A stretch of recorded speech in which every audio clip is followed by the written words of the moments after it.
ત્યાર પછી આપણે જોઈએ પ્રશ્ન ત્રીજો કે વિભાજ્ય સંખ્યાના અવિભાજ્ય અવયવો પાડવામાં કયા અવયવોનો સમાવેશ થતો નથી? એટલે કે કોઈ પણ સંખ્યા વિભાજ્ય સંખ્યા છે ને આપણે અવિભાજ્ય અવયવ પાડીએ છીએ તેમાં કઈ કઈ સંખ્યાઓ છે જેનો સમાવેશ થતો નથી? એટલે કે એક તો એક છે જે અવિભાજ્ય પણ નથી અને વિભાજ્ય પણ નથી, એટલે કે એકનો સમાવેશ થશે નહીં થાય. અને એક તો સંખ્યા પોતે, જે સંખ્યા છે આપણે જેના અવયવો પાડીએ છીએ તે સંખ્યા પોતે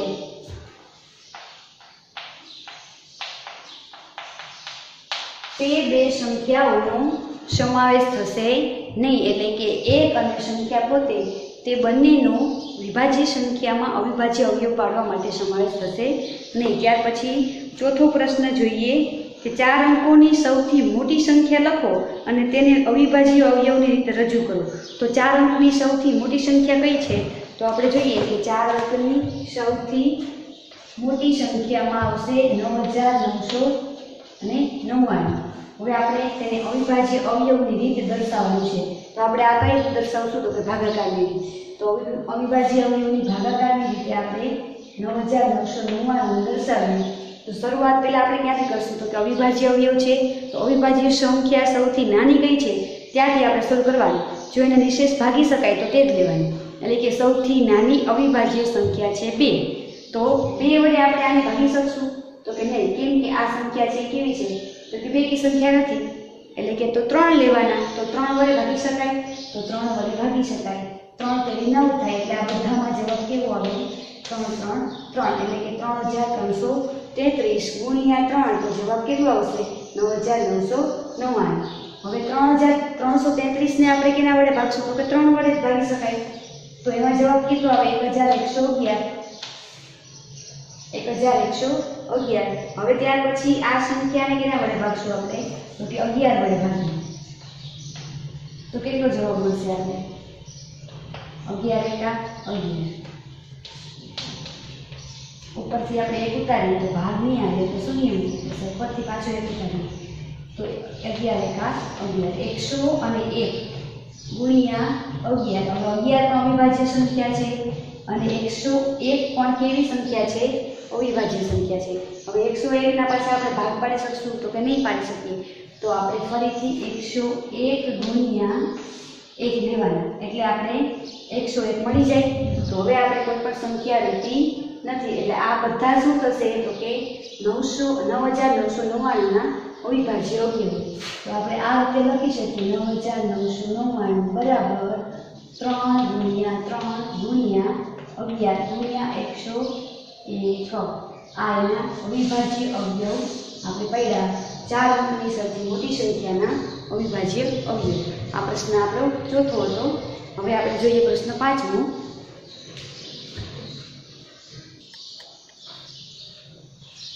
ત્યાર પછી આપણે પ્રશ્ન 5મો જોઈએ કે 5 અંકની નાનામાં નાની સંખ્યા લખો અને તેને અવિભાજ્ય અવયવની રીતે રજૂ કરો. જેવી રીતે આપણે પ્રશ્ન 4માં સૌથી મોટી 4 અંકની સંખ્યા જોઈ હતી તેવી રીતે 5 અંકની સૌથી નાની સંખ્યા લેવાની છે અને એને આપણે અવિભાજ્ય અવયવની રીતે દર્શાવવાની છે. તો પ્રશ્ન 5માં સૌથી નાની સંખ્યા કઈ થશે?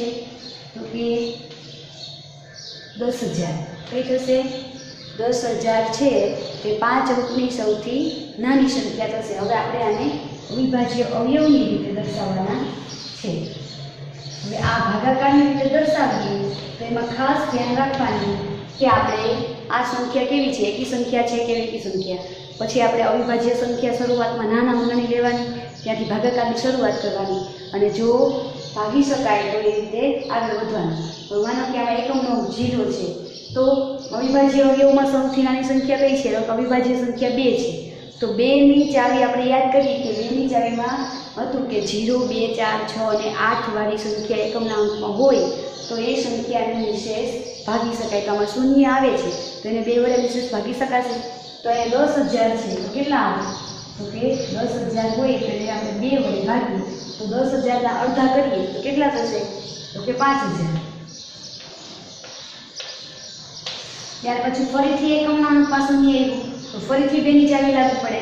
2 4 0 0 2 4 6 8 તો પછી 5000 ના અડધા કેટલા થાય? તો કે 2500 થશે. હવે ફરીથી શૂન્ય આવ્યું તો હવે ફરીથી આપણે શું કરવાનું કે ભાગ પાડવાના, અહીંયા 2 કરવાના. આ 2000ના અડધા કેટલા થાય કે 1000 થાય, અને 500ના અડધા કેટલા થાય કે 250. આપણે અડધા કરતા વિદ્યાર્થીઓને ન આવડે તો આ સંખ્યાનું શું કરવાનું ભાગાકાર આ રીતે કરી લેવાનું. માનો કે 5000 ભાગ્યા 2 તો કે 2 દુ 4, 2 પંચા 10. ત્યાર પછી આ 0 ઉતારીએ, 2 ભાગ્યા 0 એટલે 0, ફરીથી 0 ઉતારીએ, 2 ભાગ્યા 0 એટલે 0. મળી ગઈ સંખ્યા. હવે આ સંખ્યાના અડધા કરતા ન આવડે તો પણ આપણે ભાગાકાર કરી લેવાનો. જે સંખ્યાનો ન આવડે તે સંખ્યાનો ભાગાકાર સ્વરૂપે લખી લેવાનો. 2 વડે ભાગીએ, 2 ચોક 25. 2 એકા 2, ઉપરથી 5 ઉતર્યા, 2 દુ 4, 2 પંચા 10, અને ઉપરથી પાછું 0 ઉતારીએ, 1250 આવી ગયા. આ રીતે આપણે અડધા કરી લેવાના. હવે ફરીથી પાછો એકમનો અંક શૂન્ય છે તો હજી આપણે 2 વડે ભાગ હલાવી શકશું.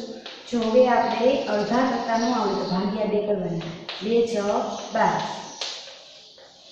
ઉપરથી આપણે 5 ઉતારશું, 2 દુ 4, 2 પંચા 10, એટલે 625 આવ્યા. હવે આપણે જોઈએ કે 2 ની ચાવી હવે આવશે કે એટલે કે એકમના અંકમાં 5 આવી ગયા એટલે આપણે 2 વડે ભાગ આવશે તો કે નહીં આવે. અને પછી અવિભાજ્ય સંખ્યામાં 2 પછી કઈ આવે તો કે 3 આવશે. તો 3 વડે પણ ભાગ નહીં આવે કેમ કે એકમના અંકમાં 5 આવેલા છે, 3 ના ઘડી એમ કે 5 આવે નહીં તો 3 વડે પણ વિભાજ્ય થઈ શકે નહીં. તો હવે આપણે પછી શું લેવાનું છે તો એકમના અંકમાં 5 છે તો 5 નીચે આવે એટલે કે 5 વડે કરીએ તો 625 ને 5 વડે કરીએ, 5 એકા 5, 6 માંથી 5 એટલે ઉપરથી ઉતાર્યા 2, 5 દુ 10, 12 માંથી 10 છે તો 2, ઉપરથી ઉતાર્યા 5, પચું 25 એટલે કે 625 ને 125 ગુણ્યા 5 કરશું તો મળી જશે. હવે ફરીથી પાછો એકમનો અંક કેવો આવ્યો છે 5 તો શું કરવાનું પાછું આપણે 5 વડે ભાગવાના, 5 દુ 10, ઉપરથી 25 આવે, પચું 25, 25 ગુણ્યા 5 એટલે 125 થશે. હવે 25 તો આપણે ખબર જ છે કે 5 ના ઘડિયામાં આવે એટલે પચું 25 થાય, અને ફરીથી 5 આવે તો 5 એકા 5. હવે આપણે એક વધ્યો છે એટલે એકને આપણે લેશું નહીં એટલે કે એકનો આપણે અવયવ પાડી શકીએ નહીં. તો આ જે આપણે 2 2 2 2 5 5 5 5 એવા તો શું આવ્યું છે તો કે અવિભાજ્ય સંખ્યાઓ આવી ગઈ છે કે નહીં આપણે ચેક કરી લેવાનું. જો આ બાજુ અવિભાજ્ય સંખ્યાઓ ન હોય તો આપણો દાખલો ખોટો પડે એટલે કે આપણી રીત ખોટી છે. આપણે અવિભાજ્ય અવયવ રીતે કીધું એટલે આ સંખ્યા બધા અવયવ અવિભાજ્ય લેવી પડે, અને જો અવિભાજ્ય ન હોય એમાંથી વિભાજ્ય આવે તો આપણા દાખલામાં ક્યાંક ભૂલ રહી ગઈ કહેવાય. હવે આપણે 5 અંકની સૌથી નાની સંખ્યામાં 10,000ના ભાગ 10,000ના અવયવ પડ્યા તો આપણે આ રીતે મળ્યા તો હવે આને લખી શકીએ આ રીતે.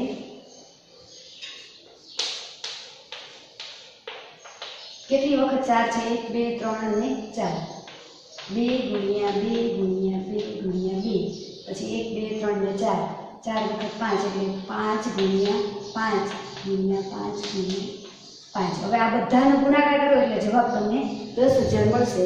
તે તમારે જાતે પ્રયત્ન કરી લેવાનો, તાળો કરી લેવાનું. આ રીતે પ્રશ્ન 5માં આપણે સૌથી 5 અંકની નાની સંખ્યાના અવિભાજ્ય અવયવની રીતે આપણે ભાગાકારની રીતે અવયવ પડ્યા.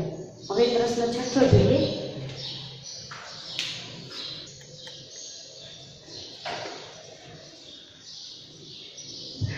ત્યાર પછી હવે આપણે દાખલા નંબર 6 જોઈએ કે 1729ના બધા અવિભાજ્ય અવયવો જણાવો અને તેને ઉતરતા ક્રમમાં ગોઠવો. હવે તે 2 ક્રમિક આવેલા અવિભાજ્ય અવયવોમાં જો કોઈ સંબંધ હોય તો લખો. તો પહેલાં આપણે 1729ના અવિભાજ્ય અવયવો લખીએ. 1729ની ભાગાકારની રીતે અવયવ પાડીએ તો પહેલાં આપણે એકમનો અંક 9 છે. હવે અવિભાજ્ય અવયવમાં સૌથી નાની સંખ્યા 2 છે तो तेना वडे भाग नहीं आवे। हवे 3 छे तो 3 वडे भाग हलावीए। जो निशेष भागी शकाय तो तेनो अवयव बनी शके એટલે કે 3 पंचा 15 3 27 20 હવે 3 ના ઘડિયામાં 19 આવશે નહીં તો આપણે 3 વડે ભાગ હલાવી શકશું તો તે નહીં હલાવી શકીએ। ત્યાર પછી 3 પછી કઈ સંખ્યા આવશે તો કે 5 આવશે તો 5 વડે પણ હલાવી નહીં શકીએ કેમ કે 5 ના ઘડિયામાં પણ 9 નહીં આવે। પછી 7 આવે છે तो 7 જોઈએ આપણે 7 एका 7 7 दूर 14 કેટલા આવશે 3 અને 7 ના ઘડિયામાં 32 આવે નહીં તો કેટલા આવશે તો કે 7 એકા 7 7 दूर 14 7 दूर 21 7 ચોક 28 7 પચાસ 35 તો વધી જાય તો 7 ચોક 28 32 માંથી 28 જાય તો કેટલા વધે 4 વધે ઉપરથી આપણે 9 ઉતારીએ 49 થાય 27 49 तो 7 वडे भाग आवे छे 247 આપણે મોટી સંખ્યા નીચે રાખવાની અને અવિભાજ્ય સંખ્યા જે લીધી આપણે આ બાજુ રાખશું। હવે ત્યાર પછી 247 છે 7 વડે ભાગ આવશે જો ચાલે તો આપણે ચેક કરી લઈએ 7 તેરી 21 और 7 ના ઘડિયામાં 37 नहीं आवे तो भाग नहीं आवे પછી 9 वडे पण नहीं आवे केम के 9 છે તો તેના ઘડિયામાં 7 આવે નહીં આમ તો 9 પણ અવિભાજ્ય સંખ્યા છે પણ નહીં 10 પણ અવિભાજ્ય સંખ્યા છે નહીં વિભાજ્ય છે હવે 11 વડે લઈએ તો 11 વડે પણ ભાગ આવશે 11 તો 22 11 ના ઘડિયામાં 27 આવે નહીં તો 11 વડે પણ નહીં આવે અને 12 તો વિભાજ્ય સંખ્યા છે 13 લઈએ 13 दूर 24 થઈ જાય તો 13 એકા 13 4 માંથી 3 છે તો 1 માંથી 1 17 તો હવે 13 નવા 117 થાય તો 19 ગુણ્યા 13 કરીએ એટલે જવાબ 247 આવે છે। હવે 13 અવિભાજ્ય સંખ્યા છે એટલે ન્યા રાખશું 19 પણ અવિભાજ્ય સંખ્યા છે 19 એકા 19 હવે એક પણ સંખ્યા વધશે નહીં તો 1729 ના અવિભાજ્ય અવયવો ક્યાં મળ્યા આપણે तो 1729 बराबर 7 गुणिया 13 અને ગુણ્યા 19 હવે આપણે એમ કીધું છે કે આ મળેલા અવિભાજ્ય અવયવોને ઉતરતા ક્રમમાં ગોઠવો અને પછી બંનેમાં ક્રમિક કંઈક નિયમ સ્પષ્ટ થાય છે એટલે કે શું કંઈક છે તો આપણે ઉતરતા ક્રમમાં ગોઠવીએ તો પહેલા કેટલા આવે છે 19 પછી 13 અને પછી 7 હવે શું કંઈક વિશિષ્ટ છે તો 19 માંથી આપણે 13 બાદ કરીએ તો કેટલા મળશે 9 માંથી 3 જાય તો 6 1 માંથી 1 જાય તો 0 ત્યાર પછી 13 માંથી આપણે 7 બાદ કરીએ 13 માંથી 7 જાય તો 6 હવે એ સંખ્યા છે ને તો આપણે કહી શકીએ કે આ ક્રમિક અવયવો છે અવિભાજ્ય અવયવો તે ક્રમિક અવયવોનો તફાવત આપણે 6 મળી શકે છે એટલે આ એનું શું થયું તો કે વિશિષ્ટ તેની વાત થઈ। આપણે રકમમાં કીધેલું હતું કે બે અવયવોની ક્રમિક આવેલા અવિભાજ્ય અવયવોમાં કોઈ સંબંધ હોય કે નહીં તો આપણે શું સંબંધ છે કે બંનેના તફાવત કરીએ તો જવાબ કેવો મળે છે સરખો મળે છે કે બે અવિભાજ્ય સંખ્યાઓનો ક્રમિક તફાવત કરવાથી આપણે જે જવાબ મળે છે કેવો મળે છે સરખો મળે છે આ એની વિશિષ્ટતા છે। તો ત્યાર પછી આપણે પ્રશ્ન 7મો જોઈએ। प्रश्न 7માં શું છે તો કે 3 ક્રમિક સંખ્યાઓનો અવયવી હંમેશા 6 થી વિભાજ્ય હોય છે આ વિધાનને કેટલાક ઉદાહરણની મદદથી સ્પષ્ટ કરો। હવે જોઈએ કે 3 ક્રમિક સંખ્યાઓની અવયવી હંમેશા 6 થી વિભાજ્ય છે કે નહીં।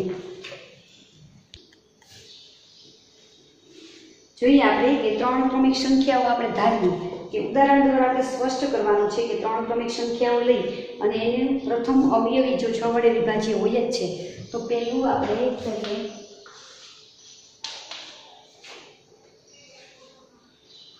એમાં 8 9 અને 10 આ 3 ક્રમિક સંખ્યાઓ લઈએ છીએ એટલે કે ત્રણેયનો ગુણાકાર કરીએ તો 8 72 ગુણ્યા 10 એટલે 720 થશે।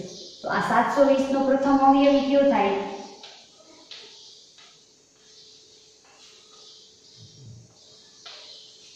720 થશે હવે આ 720 જે પ્રથમ અવયવી છે એને ભાગ્યા આપણે 6 કરવાના છે. તે નિશેષ ભાગી શકાય છે તો તે 6 ને વિભાજ્ય છે. તો આપણે 720 ભાગ્યા કેટલા કરશું? 6. 6 એકા 6, 7 માં 6 એટલે 1 પછી 12 થયા, 6 દુ 12. 0, 6 ભાગ્યા 0 એટલે 0. તો 120 એટલે કે નિશેષ ભાગી શકાય છે. 6 વડે નિશેષ ભાગી શકાય. 120 ગુણ્યા 6 કરીએ એટલે 720 આવે છે.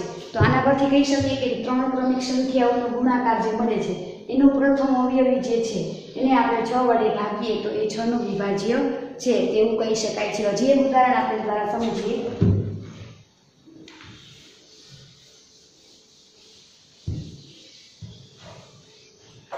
કોઈ ક્રમિક સંખ્યાઓ લઈએ 11, 12 અને આ 13. તો 11, 12 અને 13 તેનો ગુણાકાર કેટલો થશે? તો કે 11 ગુણ્યા 12 તો 2 એકા 2, 2 એકા 2, 1 એકા 1, 2 ને 3 ને 1 એકા 1 તો 132 એને ગુણ્યા 13. હવે 132 ગુણ્યા 13 કરીએ. 0, 2 એકા 2, 3 એકા 3 ને 1 એકા 1. 3 દુ 6, 3 તેરી 9, 3 એકા 3. 6, 11, 6 ને 7, 1716 અને 16. હવે આ સંખ્યાનો પ્રથમ અવયવી કયો છે? તો કે પ્રથમ અવયવી 8 થાય. 1716 જ થાય. હવે 1716 ને કેટલા વડે ભાગવાના? તો કે 16 વડે ભાગવાના. સોરી 6 વડે ભાગવાના. 1716 ભાગ્યા 6. તો નિશેષ ભાગી શકાય તો 6 ને વિભાજ્ય છે તેવું કહી શકાય. તો આપણે જોઈએ છે કે 6 દુ 12 ને 6 તેને 18 થી લઈએ તો 6 દુ 12 લઈએ આપણે 5 ને 1, 6 × 30, 6 × 36 થઈ જાય. 6 × 9 = 54 વધી જશે તો 6 × 8 = 48 લઈએ. કેટલી આવશે? 51 માંથી 48 છે તો 3 ઉપરથી આપણે 6 ઉતારીએ 36 થયા. 6 × 36. આમાં પણ આપણે નિશેષ મળી ગયા એટલે કે શૂન્ય મળી ગયા છે નીચે. તો આ પણ 6 વડે નિશેષ ભાગી શકાય છે આ સંખ્યાને પણ. તો કહી શકાય કે આ સંખ્યા પણ 6 ને વિભાજ્ય છે. તો આના પરથી આપણે સાબિત કરી શકીએ કે કોઈ પણ ત્રણ ક્રમિક સંખ્યાઓ એનો ગુણાકાર અને એનો પ્રથમ અવયવી છે એ 6 વડે વિભાજ્ય હોઈ શકે છે. આપણે બે ઉદાહરણ દ્વારા 7મો પ્રશ્ન સમજ્યો.